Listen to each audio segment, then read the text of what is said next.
smiley little boy, jumping puppy, puppy word. Hello guys, welcome back to my blog. आज है हम कहाँ पे दीदी? आज हम लोग हैं सीतापुर में और आज हम लोग नैमिष महोत्सव में जाने वाले हैं। फर्स्ट टाइम पहुंचे सीतापुर में। मतलब इस महीने हम जहाँ जहाँ जा रहे हैं ना, मैक्सिमम जगह ऐसे यहाँ पे पहली बार जा रहे हैं मिश्रिक महोत्सव और काफ़ी कुछ नया नया जाने को मिल रहा है। तो जाने मंदिर For you, still I remember and still your December, 'cause I Naimisharanya के बारे में बहुत सारी ऐसी बातें हैं जो हम आज आपको इस व्लॉग में बताएंगे। बहुत सारे लोगों को नहीं मालूम होगा, लेकिन मुझे लगता है कि ये व्लॉग बहुत इन्फॉर्मेशनल होने वाला है। चलिए और आपको बताते हैं।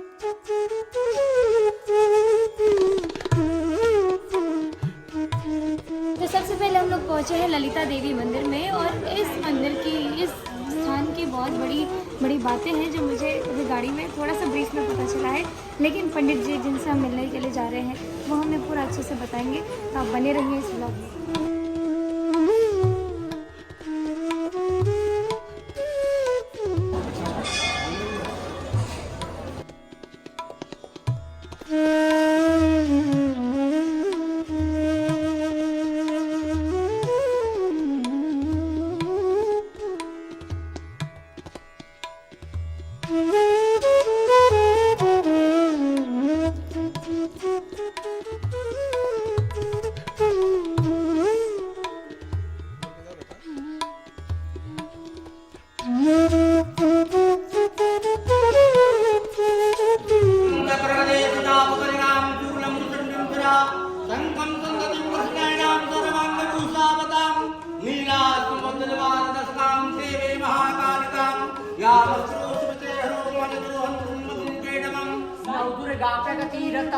नौ चंडी महादुर्गा देव्यै नमः, ललिता देव्यै नमः, ओम ऐं ह्रीं क्लीं चामुंडाय विचे नमः। सभी लोग अपने मन में अपना नाम स्मरण करिए, माता रानी से प्रार्थना करिए कि हे माँ जगदम्बा, आज के दिवस में हम आपका दर्शन कर रहे हैं। जब हम माता का दर्शन करते हैं तो हमें पूर्ण शक्ति प्राप्त हो जाती है। क्यों प्राप्त हो जाती है?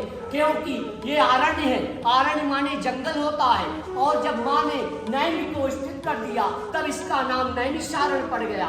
माँ का जब दर्शन करते हैं जैसे पूर्ण शक्ति प्राप्त होती है। आधे शरीर में माता गौरी, आधे शरीर में भगवान शिव और बीच में गणपति का हम दर्शन करते हैं। जब गणपति का दर्शन करते हैं तो नैमिषारण्य में 4 गुना फल प्राप्त हो जाता है और 4 गुना फल तब प्राप्त होता है जब हम माता रानी का पूर्ण फल प्राप्त करते हैं और पुष्प चढ़ा करके अपने मन में ही माता रानी को हम अपना नाम स्मरण करते हैं। और जब नाम स्मरण करते हैं तो माँ भगवती प्रसन्न होकर के धन, पुत्र, लक्ष्मी, वैभव, कीर्ति, यश तथा प्रतिष्ठा में प्राप्ति होती है और शरीर के सभी रोग पीड़ाएं सब शांत हो जाती हैं। इसलिए बड़ी श्रद्धा के साथ हम माता रानी का पुष्पांजलि करते हैं। बोलिए बाबा। बोल सके दरबार की जय। नवीनार्गाम भाताम विद्यारतैताम पद्मंतिनत्राम रत्नमराम विदगराम विष्णुजननी करातापम पादाकुतं भावये लंकाराढ्यं ज्ञानं जनं ललिता तस्मै भगवती।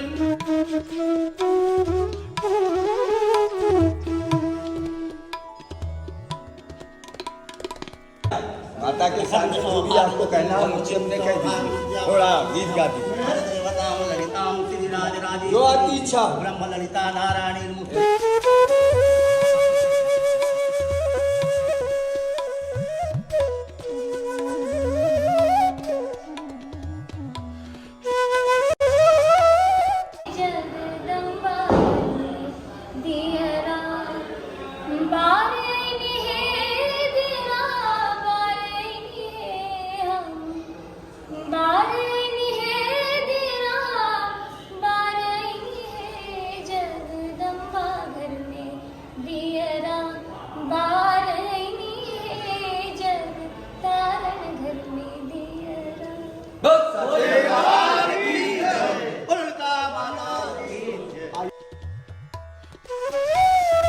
माँ ने जो शिव को धारण किया,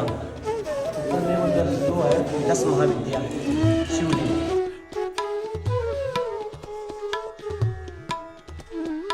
वडगं शक्रगदे सुरापरगां शूलं मुसल्लिंदुरा संघं संगतिं चक्रणां दरवाककुसावतां नीलास्तुमद्दमादजगतां देवे महाकालिकां यामस्त्रो सुविदेहरोकमलजो बन्धुं मधुं केटवम् ॐ ऐं क्लीं चामुण्डाय विचे ललिताय नमः सपरिवार कल्याण हेतवे नमः स्वाहा ललिता माता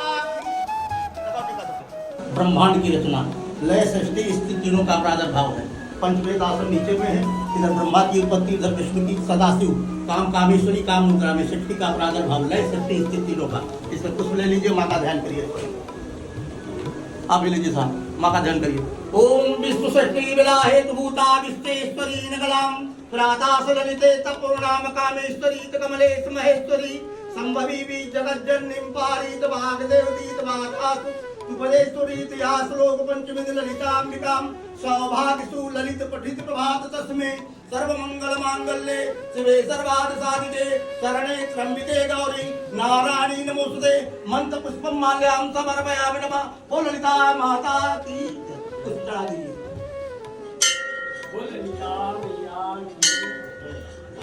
इसलिए लिंगम बीजम धरि ब्रह्म को धारण करने वाली सती नैमिष में लिंग धारण नाम से, फिर आगे ललिता नैमिष से लिंग धारण, लिंग को धारण किया जहाँ पे लिंग धारण।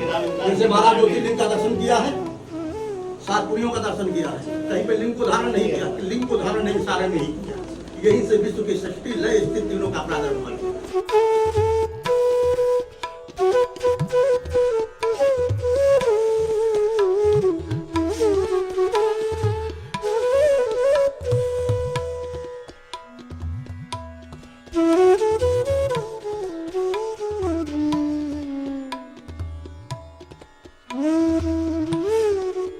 तो अभी हम लोग पहुंचे हैं चक्र तीर्थ पर और यहाँ के चक्र यहीं आके गिरा था। चक्र यहीं पर आकर के गिरा था, ब्रह्मा जी का चक्र। और उन्होंने ये कहा, जब लोगों ने ये पूछा था कि हम कहाँ पे पूजा करें, क्योंकि उस समय ऐसा था कि पूजा करने पर बहुत सारे उत्पात मचा रहे थे जो राक्षस लोग थे। तो ब्रह्मा जी ने इसका ये एक निवारण दिया कि जहाँ पे ये चक्र मेरी रुकेगी वहीं पे आप सभी लोग बैठ के पूजा कर सकते हैं। वर्ल्ड का सेंटर भी है, और ये पूरी दुनिया का ये सेंटर बिंदु है, सेंटर बिंदु है, केंद्र बिंदु है। और ये हम लोग क्या ही आज सुंदर दिन है जो हम लोग ये सभी चीज़ें देख पा रहे हैं, जो मतलब बहुत दुर्लभ चीज़ें हैं ये पूरा तीर्थ यात्रा करना।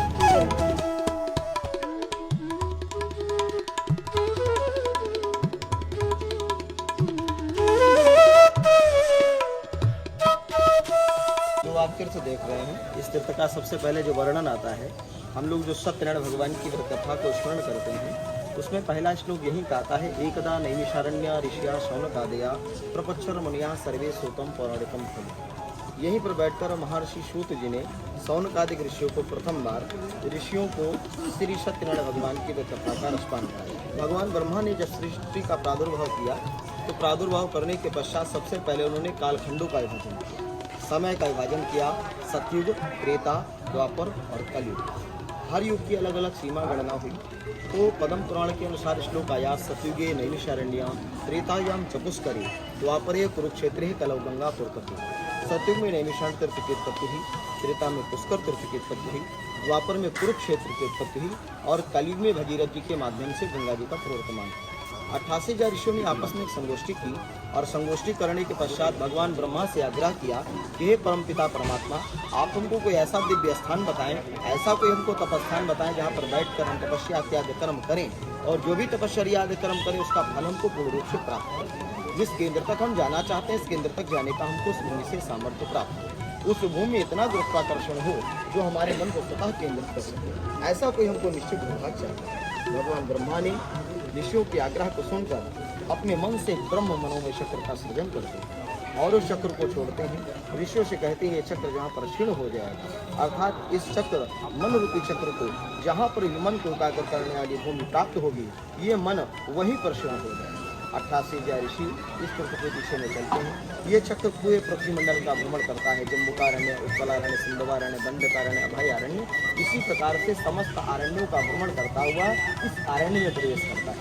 जैसे इस आरण्य में प्रवेश करता है, इसकी शक्ति एकाएक पृथ्वी पर क्षीण होती है। इतने वेग से क्षीण होती है कि इसने पातालों का भेदन प्रारंभ कर दिया। ऋषियों ने देखा इस प्रकार से अगर ये शक्ति पृथ्वी का भेदन करेगी, पातालों का भेदन करेगी, जो पृथ्वी की शक्ति है, गुरुत्वाकर्षण जो शक्ति है वो नष्ट हो जाएगी। पुनः भगवान ब्रह्मा का आवाहन किया। भगवान ब्रह्मा से कहा जो आपने शक्ति छोड़ी हो तो रसातल में प्रवेश कर चुकी है, उसे रोकने का कोई उपाय करें। भगवान ब्रह्मा ने कहा ये शक्ति है, इस शक्ति को केवल आदिशक्ति ही धारण कर सकती है। आप रुक जाइए, नैमिषारण्य में ही एक परारूपी शक्ति है, वो तपस्या के रूप में निवास कर रही है। आप लोग उस शक्ति का जागरण करते हैं। ऋषि लोग यहाँ पर आते हैं, माँ का आवाहन करते हैं, या देवी सर्वभूतेषु शक्ति रूपेण संस्थिता नमस्तस्यै नमस्तस्यै नमस्तस्यै नमः। ऐसा जब आवाहन होता है तो ऋषियों का मन हृदय अत्यंत द्रवित होता है। तो दुर्गा सप्तशती में आता है हृदय ललिता देवी। हृदय की नाम की शक्ति का, हृदय की रक्षा करने वाली शक्ति का नाम है ललिता देवी। इस नैमिषारण्य तीर्थ में आपको और आपका समस्त परिवार सहित आपका हार्दिक स्वागत वंदन है। और भगवान नारायण से कामना आपकी ख्याति देश विदेश चारों तरफ सूर्य के प्रकाश की तरफ से।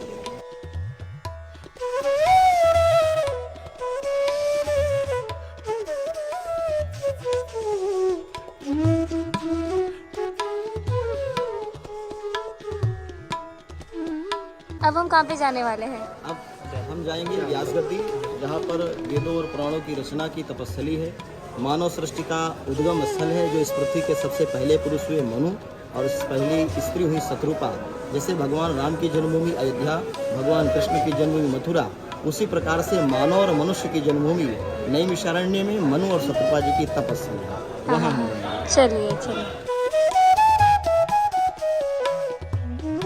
आपको प्रशंसा है आपकी, तो आपको माता पिता का आशीर्वाद, तो हमारे देश का नाम रोशन करें, हमारे प्रदेश का नाम रोशन, विश्व में आपकी वाणी।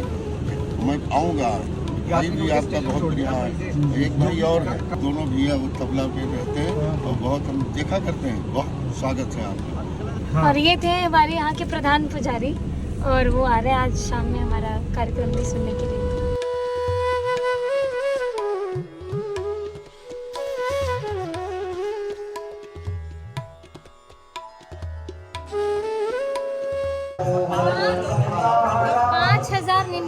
वर्ष पुराना वृक्ष।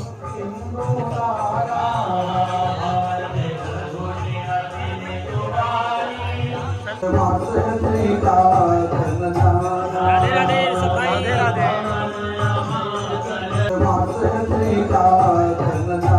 राधे राधे सफाई, राधे राधे।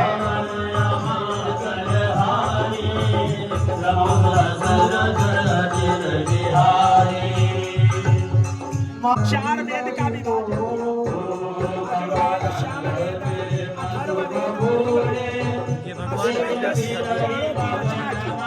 सत्यनारायण स्वामी का व्रत कथा वर्णन किया। 88,000 ऋषियों को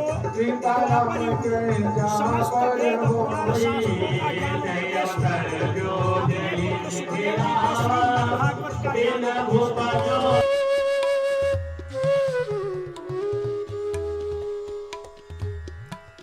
सारे इम्पोर्टेंट जगह यूपी में धार्मिक स्थल है वो बनाया। ये खाली मतलब बिल्डिंग सी तो सब मंदिर रखी हुई है। ये पहले कच्चा हुआ करता था, ये पंडित जी बताएंगे। पहचान तो नहीं? हाँ, जय श्री राम, जय श्री राम। बच्चे बहुत आनंद है जी सर, कृपा आप पर है।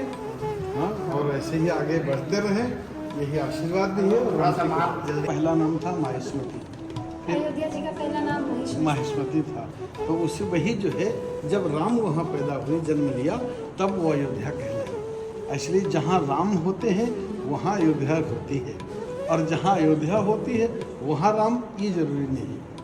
ये राम जहाँ जहाँ रहते हैं, एक अयोध्या यहाँ है, एक अयोध्या वहाँ है, एक हरि व्यापक है। राम अयोध्या भगवान का एक नाम है। तो वो सृष्टि का प्रारंभ यहाँ से हुआ था। 23,000 वर्ष तक मनु महाराज ने यहाँ तपस्या की। हमारे पूर्वज हैं।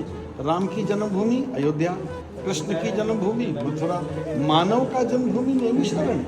हम सबकी जन्मभूमि नैमिषारण्य की है। हम सबके बाप की जगह, कहते हैं बाप की जगह है, ये हमारे बाप की जगह है, ये माता पिता है। हाँ, और हम सब एक वो हम बहुत से, और बहुत से जब हम लय विलय होते हैं तो हम एक हो जाते हैं। तो वो ये प्रथम भूमि है। संसार की रचना यहाँ से हुई। ये ऐसे महाराज मनु तक किया था। बरस साहस दस त्यागे सोई ठाढ़े रहे एक फड़ 23,000 वर्ष काल का निर्माण इनके पास था नहीं, ये स्वयं काल देते थे। आयु तो हम सबकी है, ये तो वायु से परे हैं, ये तो पृथ्वी जल तेज वायु आकाश जिससे शरीर बना, इन्होंने छोटा छोटा थोड़ा थोड़ा बांट दिया प्रसाद, तो प्रसाद लेकर हम घूम रहे हैं।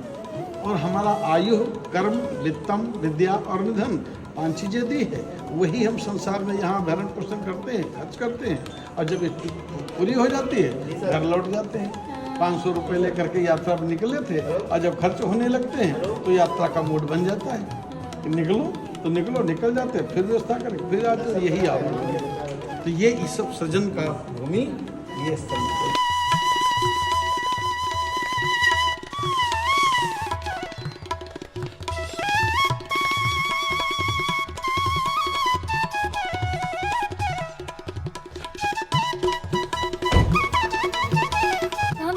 हनुमानगढ़ी। पूरे भारत में 3 हनुमानगढ़ी हैं और यहाँ पे नैमिषारण्य में हनुमान जी खड़े हैं, अयोध्या जी में हनुमान जी बैठे हुए हैं, और प्रयागराज में आपने एक ब्लॉग में देखा होगा, हम लोग गए थे वहाँ पे हनुमान जी लेटे हैं।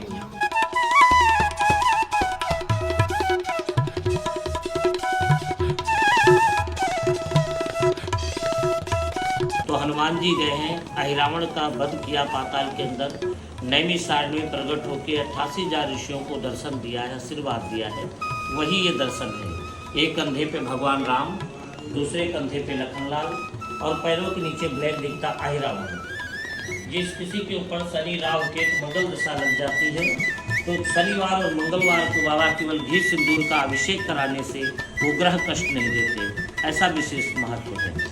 ये दक्षिणमुखी स्वयंभू दर्शन है। वैसे तो 3 हनुमानगढ़ी हैं, अयोध्या जी में बैठे हुए, प्रयागराज में लेटे हुए और नैमिषारण्य में खड़े हुए, लेकिन तीनों में स्वयंभू दर्शन आंजनेय स्वामी का।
पुनः फिर आइएगा।